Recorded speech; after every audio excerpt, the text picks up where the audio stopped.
नमस्कार। दोपहर समाचार में आपका स्वागत है।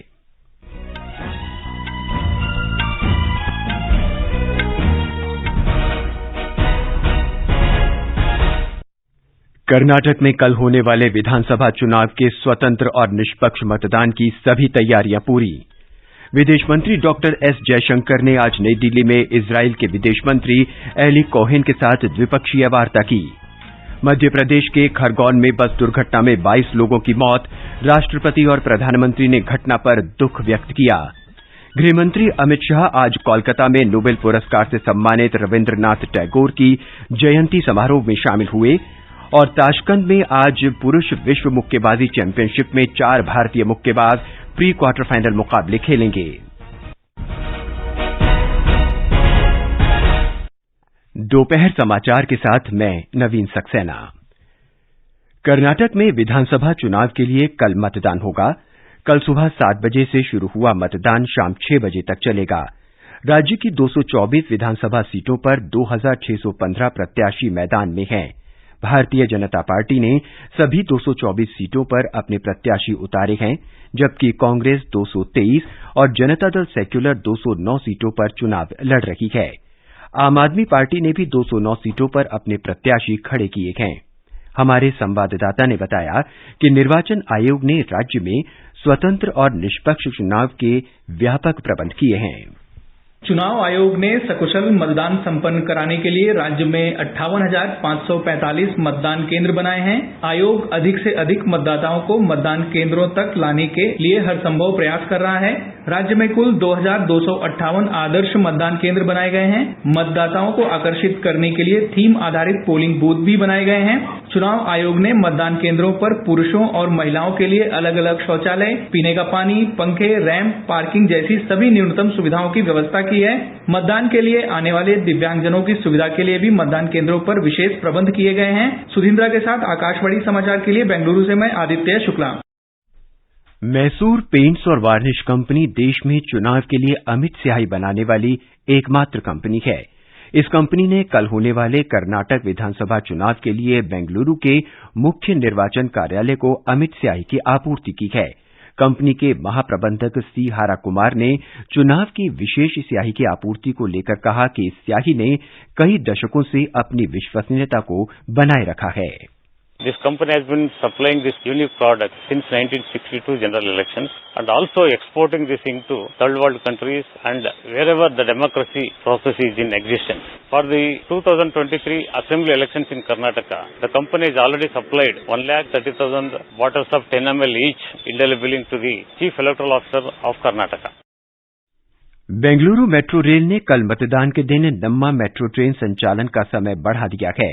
बैयप्पनहल्ली, केंगेरी, नागासंद्रा, सिल्क इंस्टीट्यूट के आरपुरा और व्हाइट फील्ड स्टेशनों से आखिरी ट्रेन आधी रात को 12:05 पर प्रस्थान करेगी और दूसरी तरफ से आखिरी ट्रेन 12:35 पर चलेगी। इस बीच कर्नाटक में अब तक कुल 375 करोड़ रुपए से अधिक की नकदी बरामद की गई है। पिछले विधानसभा चुनाव की तुलना में ये बरामदगी लगभग 4.5 गुना अधिक है। इसमें 147 करोड़ रुपए से अधिक की नकदी, 83 करोड़ रुपए से अधिक की शराब और लगभग 24 करोड़ रुपए की ड्रग्स की बरामदगी शामिल है। निर्वाचन आयोग ने राज्य में कड़ी निगरानी के लिए 146 पर्यवेक्षकों की नियुक्ति की है। राज्य में आदर्श आचार संहिता लागू होने के बाद प्रवर्तन निदेशालय ने 288 करोड़ रुपए की संपत्ति भी जब्त की है। जालंधर लोकसभा सीट पर कल होने वाले उपचुनाव में स्वतंत्र, निष्पक्ष और शांतिपूर्ण मतदान के लिए राज्य में सुरक्षा बढ़ा दी गई है। विशेष पुलिस महानिदेशक कानून और व्यवस्था अर्पित शुक्ला ने बताया कि असामाजिक तत्वों पर निगरानी रखने के लिए विशेष नाकेबंदी की व्यवस्था की गई है। ये समाचार हमारी वेबसाइट newsonair.com/hindi और हमारे mobile app news on AIR पर भी उपलब्ध हैं। दोपहर समाचार में आपका फिर स्वागत है। विदेश मंत्री डॉक्टर सुब्रह्मण्यम जयशंकर और इजराइल के विदेश मंत्री एली कोहेन ने आज नई दिल्ली में द्विपक्षीय वार्ता की। बैठक के दौरान दोनों नेताओं ने भारत और इजराइल के संबंधों को मजबूत करने की प्रतिबद्धता दोहराई। इस बीच कोहेन ने अपने देश में सुरक्षा संबंधी हालात को देखते हुए भारत की 3 दिवसीय यात्रा जल्द समाप्त करने का निर्णय लिया है। उन्होंने ट्वीट करके कहा कि वो आज प्रधानमंत्री नरेंद्र मोदी से मुलाकात के बाद इस्राइल वापस लौट जाएंगे। मध्य प्रदेश के खरगोन जिले में एक बस दुर्घटना में 22 लोगों की मृत्यु हो गई और 31 घायल हो गए। राज्य के गृह मंत्री नरोत्तम मिश्रा ने बताया है कि घटना की जांच के आदेश दे दिए गए हैं। सुबह 8:40 पर एक बस जो दासंगा और डोगर गांव के बीच बैराड नदी है वहां रेलिंग तोड़ के नदी में गिरी है। ड्राई नदी है। सभी घायलों को जिला अस्पताल में कराया है। पहली चिंता प्रशासन और शासन की उनके स्वास्थ्य को लेके है। मजिस्ट्रियल जांच के आदेश हुए हैं। 4-4 लाख माननीय मुख्यमंत्री जी ने सहायता राशि का कहा है। पूरा इलाज उनका फ्री होगा और घटना की जांच के आदेश दे दिए। राष्ट्रपति द्रौपदी मुर्मू और प्रधानमंत्री नरेंद्र मोदी ने खरगोन बस दुर्घटना पर दुख व्यक्त किया है। एक ट्वीट में राष्ट्रपति ने मृतकों के परिवारों के प्रति संवेदना व्यक्त करते हुए घायलों के शीघ्र स्वस्थ होने की कामना की। श्री मोदी ने इस हादसे में जान गंवाने वालों के प्रति संवेदना व्यक्त की है। उन्होंने एक ट्वीट में घायलों के शीघ्र स्वस्थ होने की कामना की। प्रधानमंत्री ने प्रत्येक मृतक के परिजनों को प्रधानमंत्री राष्ट्रीय राहत कोष से 2-2 लाख और घायलों को 50-50 हजार रुपए की अनुग्रह राशि देने की घोषणा की है। केरल उच्च न्यायालय ने आज रविवार को हुई मल्लपुरम जिले के तनूर में यात्री नाव त्रासदी में 22 लोगों की मृत्यु होने के मामले में स्वतः संज्ञान लेते हुए कार्यवाही की है। उच्च न्यायालय ने इस मामले में आरंभिक प्रतिवादियों के रूप में राज्य के मुख्य सचिव, मल्लपुरम जिले के कलेक्टर, जिले के पुलिस प्रमुख, अलपुजा पत्तन अधिकारी और बेपूर के वरिष्ठ पत्तन संरक्षण की सूची तैयार की है। न्यायाधीश दीवान रामचंद्रन और शोभा अनम्मा एप्पन की खंडपीठ ने मल्लपुरम जिला कलेक्टर को शुक्रवार तक इस घटना पर एक रिपोर्ट दर्ज करने का निर्देश दिया। गृहमंत्री अमित शाह ने कहा है कि मणिपुर में स्थिति नियंत्रण में है। राज्य में कर्फ्यू अभी जारी है। एक निजी समाचार चैनल से बात करते हुए श्री शाह ने कहा कि मणिपुर सरकार मैतेई समुदाय को अनुसूचित जनजाति का दर्जा देने के विषय पर निर्णय लेने से पहले सभी हितधारकों से परामर्श करेगी। उन्होंने लोगों से शांति बनाए रखने की अपील की। राज्य के सुरक्षा सलाहकार ने बताया कि स्थिति में धीरे धीरे सुधार हो रहा है। मणिपुर के 10 पर्वतीय जिलों में 3 मई को जनजातीय एकता मार्च के आयोजन के बाद हिंसा भड़क उठी थी। जम्मू कश्मीर के राजौरी जिले के कंडी और आसपास के जंगलों में आतंकवादियों की तलाश के लिए सेना, अर्धसैनिक बलों और पुलिस के संयुक्त अभियान का आज 5वां दिन है। हेलीकॉप्टर, ड्रोन और पैरा कमांडो की मदद से इन जंगलों की सघन तलाशी ली जा रही है। राजौरी जिले में कंडी के जंगलों के केसरी पर्वत इलाके में 5 मई को आईईडी के धमाके में विशेष बलों के 5 पैरा कमांडो वीरगति को प्राप्त हुए थे और मेजर स्तर के एक अधिकारी घायल हो गए थे। सेना और पुलिस ने इस घटना में शामिल आतंकवादियों की तलाश तेज कर दी है। आतंकवादियों की गतिविधियों के संबंध में पूछताछ के लिए लगभग आधा दर्जन संदिग्धों को हिरासत में लिया गया है। इस बीच राष्ट्रीय जांच एजेंसी एनआईए ने आज जम्मू कश्मीर में कई स्थानों पर छापेमारी की। आधिकारिक सूत्रों ने बताया कि जम्मू कश्मीर के अनंतनाग, कुलगाम, पुंछ और अन्य जिलों में छापेमारी की जा रही है। ये छापे पाकिस्तानी कमांडरों और संचालकों के इशारे पर विभिन्न आतंकवादी समूहों द्वारा रची गई आपराधिक साजिश से संबंधित हैं। ये समाचार आकाशवाणी से प्रसारित किए जा रहे हैं। ताजा समाचार जानने के लिए आप हमारे Twitter handle @AIR News Hindi को फॉलो कर सकते हैं। ये आकाशवाणी है। गृहमंत्री अमित शाह आज नोबेल पुरस्कार से सम्मानित रविन्द्रनाथ टैगोर की जयंती समारोह में शामिल होने के लिए उनके जन्म स्थान पश्चिम बंगाल में कोलकाता के जोड़ासांको ठाकुरबाड़ी पहुंचे। श्री शाह ने उनकी प्रतिमा पर माल्यार्पण कर श्रद्धासुमन अर्पित किए। गृहमंत्री ने उत्तर 24 परगना जिले में भारतीय भूमि पत्तन प्राधिकरण के दूसरे कार्गो गेट की आधारशिला रखी और पेट्रोपॉल में एकीकृत चेकपोस्ट पर सीमा सुरक्षा बल की विभिन्न विकास परियोजनाओं का शुभारंभ किया।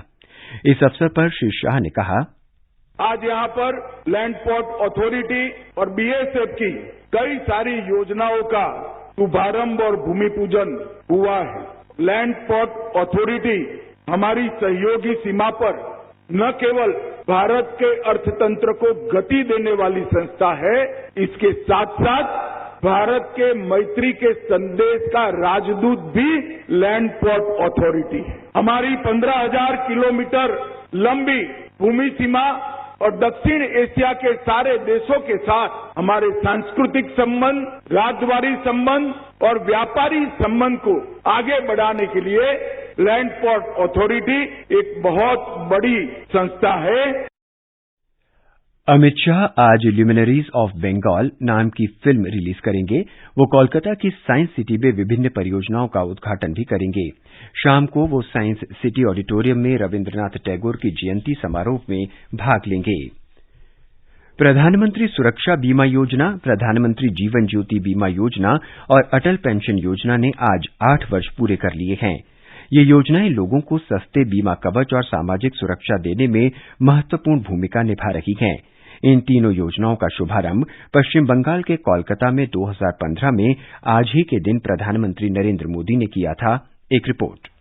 सरकार ने प्रधानमंत्री सुरक्षा बीमा योजना और प्रधानमंत्री जीवन ज्योति बीमा योजना का शुभारंभ असंगठित क्षेत्र के लोगों को वित्तीय सुरक्षा प्रदान करने के लिए किया था। सरकार ने वृद्धावस्था में आर्थिक सहायता देने के लिए अटल पेंशन योजना की भी शुरुआत की थी। प्रधानमंत्री जीवन ज्योति बीमा योजना 1 वर्ष में एक बार भुगतान वाली जीवन बीमा योजना है, जिसका प्रति वर्ष नवीनीकरण किया जाता है। 436 रुपए के वार्षिक प्रीमियम देने पर किसी कारण से बीमाधारी व्यक्ति की मृत्यु हो जाने की स्थिति में 2 लाख रुपए की राशि मृतक के परिजन को दी जाती है। प्रधानमंत्री सुरक्षा बीमा योजना 1 वर्ष में एक बार भुगतान वाली दुर्घटना बीमा योजना है, जिसका प्रति वर्ष नवीनीकरण किया जाता है। इस बीमा का प्रीमियम प्रति वर्ष 20 रुपए है। दुर्घटना के कारण बीमित व्यक्ति के दिव्यांग हो जाने या मृत्यु हो जाने पर उनके परिजनों को 2 लाख रुपए का भुगतान किया जाता है। अटल पेंशन योजना के अंतर्गत अभिदाता के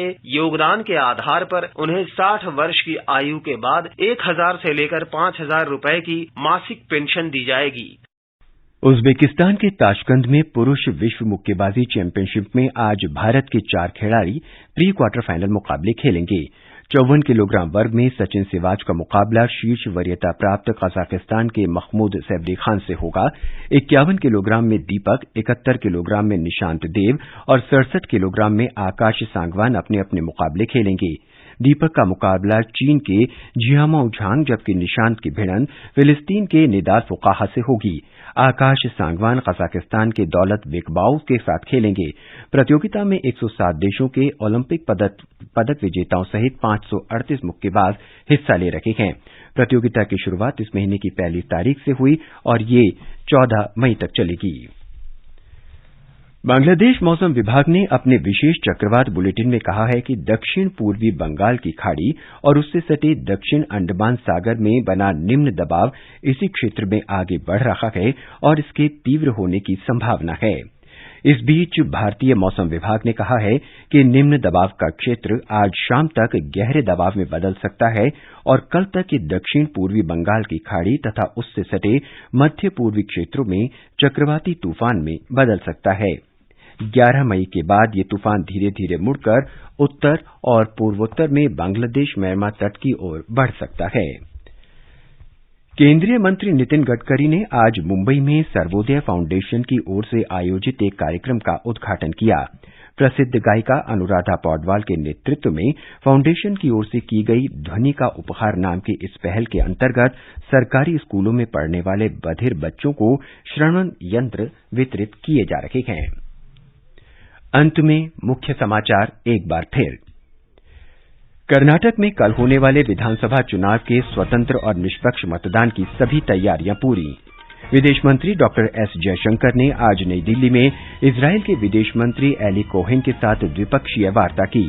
मध्य प्रदेश के खरगोन में बस दुर्घटना में 22 लोगों की मौत। राष्ट्रपति और प्रधानमंत्री ने घटना पर दुख व्यक्त किया। गृहमंत्री अमित शाह आज कोलकाता में नोबेल पुरस्कार से सम्मानित रविन्द्रनाथ टैगोर की जयंती समारोह में शामिल हुए और ताशकंद में आज पुरुष विश्व मुक्केबाजी चैंपियनशिप में 4 भारतीय मुक्केबाज प्री क्वार्टर फाइनल मुकाबले खेलेंगे। इसके साथ ही दोपहर समाचार का ये अंक समाप्त हुआ। नमस्कार।